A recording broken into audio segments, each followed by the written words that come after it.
হুজুর তার খাদেমকে বললেন, আমি কলা খাবো, দোকানে গিয়ে কলা নিয়ে আসো। খাদেম মনে মনে ভাবল, এত গভীর রাতে বাজারে দোকান খোলা থাকবে না। তাও হজরতের আদেশ মান্য করে খাদেম বাজারে গিয়ে দেখে একটি দোকান খোলা এবং দোকানের সামনে কলা ঝুলছে। কলা ক্রয় করে হজরতের সম্মুখে পেশ করলেন। হজরত জিজ্ঞেস করলেন, দাম কত?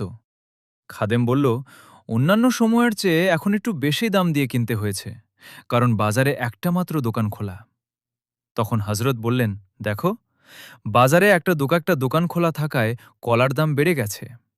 তেমনি যে ব্যক্তি তাহাজ্জুদ পড়ে আল্লাহবাক দেখেন, দুনিয়ার সকল লোক ঘুমে বিভোর, কিন্তু এক ব্যক্তি নামায় পড়ছে।